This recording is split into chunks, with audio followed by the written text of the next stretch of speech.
So I've been playing Doom the Dark Ages for about 4 days now, and I've maybe put 6 to 7 hours into the game, and I really wanted to talk about the game, so I'm going to give myself an excuse as to why I haven't beat the game and say this is just a without any spoilers kind of video. Now there may be some details about what you do in the game and some of the really fun levels, so please just keep that as a forewarning because I don't want to spoil the game for you, but this is my only excuse. I just have not beat the game yet. It's going to take too long. So to start this off, I would like to say that I never beat Doom 2017 and I never beat Doom Eternal. So some of the things that may carry over from those games into this game, I'm not going to pick up on. This is all new to me. And that's why I say I think this is going to be a pretty damn good game to start your little Doom series with if you want to. This game is so different from the last two because I put about 4 hours in playing both of them and I never picked them up again just because they got me so bored. My first point about Doom the Dark Ages is I never thought a Doom game could be or would be this fun. I'm not a fan of these run and gun type fast-paced shooters like Doom. They tend to be really repetitive to me. I rather quickly get bored of that and I just don't find enjoyment in it as far as long-term goes. But this game does it completely differently than the rest. There are so many different things you can use, and the most fun I had involved the shield that's been added into this game compared to the other games. The shield made this game for me, along with the other weapons, but the shield is the main selling point for me. First off, the puzzles and traversal involving the shield is really fun. It can be annoying when it slows you down after you've purged so many heretics, but it's an addition that I didn't realize I would love so much. It spices up the game and just gives you something else to do other than just run and gun. It slows down the game on the occasion, but it also just gives you an extra element to it. You can throw the shield into these little green glowing things on the walls and you can pull yourself around the map. Sometimes you may not be able to make a jump or something like that, and they put these in the game for you so you can make the further jumps. It's a fun little feature as is. Sometimes I would get lost and didn't realize where one of these things was hiding, and it would be right in front of my eyes, and then I would just do it and I'd be like, oh, okay, I'm just stupid.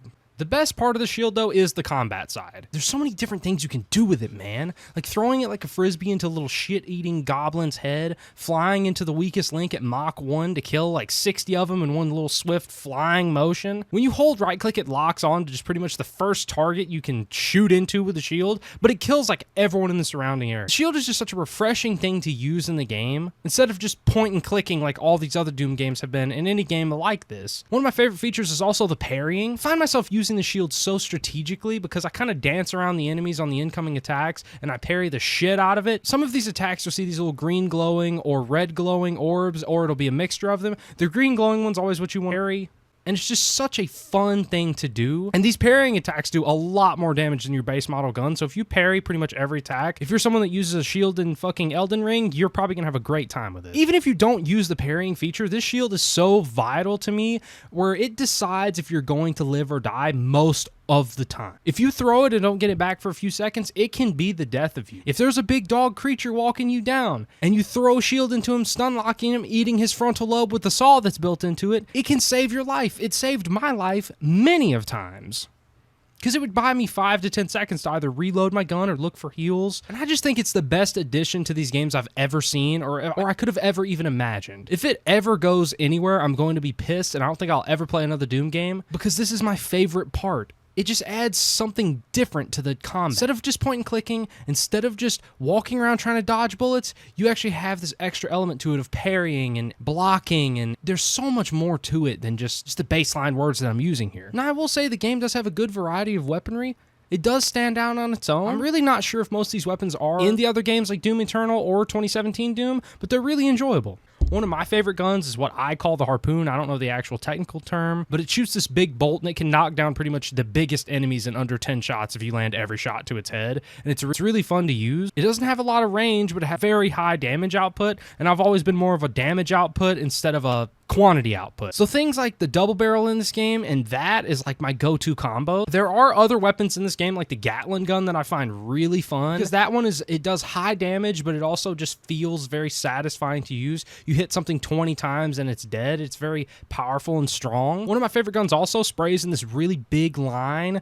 It's really useful for clearing out just really big hordes of the base model enemies, but when you start finding things that are a little bit stronger, it's hard to use it against them because it just doesn't hit them so exact. You'd have to stand right up against them, and a lot of these enemies are really strong up close compared to being a little bit farther away, and that's why I say that the big bolt gun works the best. It's just something else to cook these Godskin duo looking ones with 2 shots. This game brought a lot of variety to the normal playstyle, but what about the variety of level? Because each level has a different thing you can use. There are so many fun chapters in this game with so much replayability because they bring different elements than just the base model combat. They bring things like vehicles and different objectives to do. One of my favorite levels is probably the Doomslayer mech you take control of. It's kind of repetitive, but it felt so badass. You could walk through entire bridges. You pretty much two-shot every Goliath-sized enemy that you came across if you timed it right, and it was just fun. It's overall just a really fun game, and this is how all games should be. The main objective should be to have fun, and this game just sold it off perfectly. My second favorite level in this game is literally you riding a dragon that has a mounted machine gun on it. It is one of the funnest levels to fly around, and it's also kind of terrifying because you're flying through these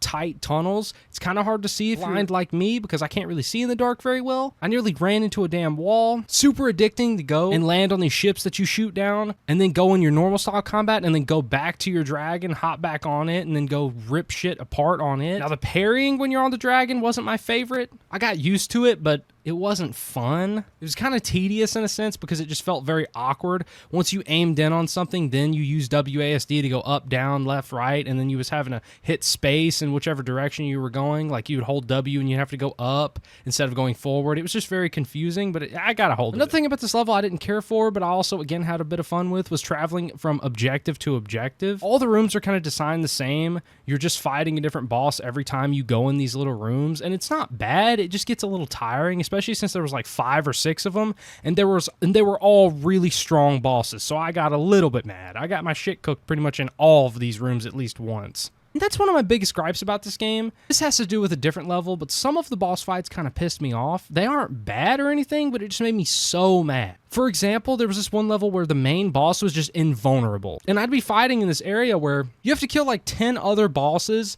before you can fight the invincible one because you have to kill the team morale. And you have to kill everything in this area until the last person until you can actually fight the main guy. And when you're trying to run a fade with a damn goblin, and then there's one in the background that's completely invincible, but he's still damaging you, it's rage-inducing. I died like 7 times when it was just the last man standing, and this game doesn't have very good checkpoints either because instead of saving the fact that I cooked everyone else and just had him left, it Dark Souls'd my ass. It reset the entire area. It's still a very fun time, and I locked in and got it done, but man, it had my temper fucking rocking back and forth in my chair. Needless to say, this is one of the funnest games I've played in a really, really long time, and even if you've never played a Doom before, please, Game Pass is cheap. Download this on your Xbox or PC from the Game Pass and just give it a try. It's not going to be a waste of time because even if you don't like it in the first 2 hours, it's not like you paid any more than just a Game Pass subscription to play it. And I almost guarantee you won't regret it. Say this game does need a Bible in it because being in hell makes me so uncomfy. But anyways, guys, that's the end of this video, and I hope you enjoyed.